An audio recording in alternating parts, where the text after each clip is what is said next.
Narasimhan right now on this broadcast. General Narasimhan, a significant announcement now being made by the Union Railway Minister that a freight corridor is essentially going to come in, underground railway networks being brought in. Of course, you already have 3 army garrisons present in that area. Is that really enough? Do you think, as far as the threats coming in from Lumpen elements across the border, is it good enough to secure the Chicken's Neck corridor? Thank you very much for getting me on your show. I would like to place 3 points on this particular issue. Firstly, this chicken neck issue is not a new one. It has been there for a very long time. And as you mentioned, the garrisons which are located there are actually looking into the security of this corridor. That is point number 1. Point number 2 is Lal Munir Ghat you mentioned. Lal Munir Ghat is far closer to the Indian border than Bogra, where this drone manufacturing facility is supposed to come. So Lal Munir Ghat, in case it's becoming an airport, it is fine. If it is becoming an air base, what would happen during operations or when the flag goes up and the war starts, that will get neutralized very quickly because that will be within our artillery range. So that is something that we need to keep in mind. On the third point regarding this drone manufacturing facility with CETC of China, that is a government, basically, it's a state-owned enterprise. And so that is going to come in very quickly. Chinese are known for their fastness, and so they're going to come in extremely quickly. And they will start manufacturing the drones in Bangladesh. But how many drones can Bangladesh absorb? That is something that should be calculated. I don't think they'll be able to absorb more. So what would happen from this factory is they will use their resources and then start exporting from that particular manufacturing facility that is going to come up.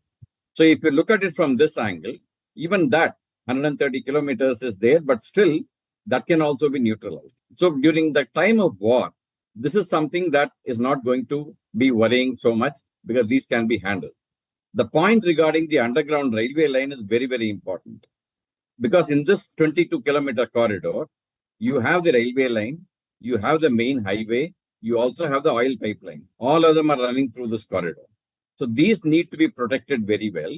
And I think this underground railway line is an extremely important initiative by the government. And I think that is the right way to go because this is a corridor that needs to be secured very, very clearly.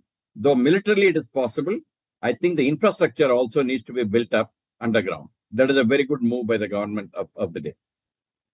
I want to understand from you because we are talking about Lal Munir Ghat Air Base, which is now being revived. Many said that why are we really putting so much of focus on this?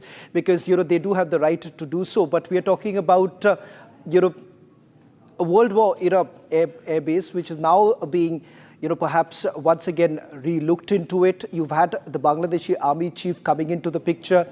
There has been fast-paced developments that are actually taking place. So how concerned should we really be as far as the developments that are taking place not very far away from the Siliguri Corridor? It's an extremely important question, and I compliment you on that. The thing that we need to be looking at is, it is an air base that is the airport that is going to be developed, which was an old Second World War kind of an airfield. That will come up. So that can position certain amount of air force assets of Bangladesh.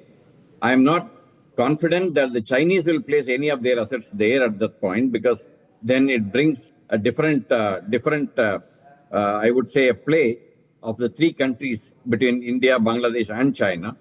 And Bangladesh is at the moment going through the elections very soon. And so we'll see how that develops. So the Lal Munir Ghat is actually an important airfield for the Bangladesh Armed Forces, Bangladesh Air Force. So they will develop it, there's no problem. But why I said that it is manageable is basically because it is very, very close to the international border. And therefore it is, in case of anything happening, a war or something happening, that can be neutralized. And so what happens even in the otherwise, when war goes up, the peacetime locations are readjusted so that they are not targeted by the opposition forces. So I'm sure even Lal Munir Ghat will come under a lot of flack in case war becomes there. So to that extent, that is important because the resources will be there.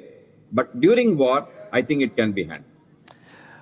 Well, thank you very much, General Narasimhan, for joining us on this broadcast. He's a former member of the NSAB on this entire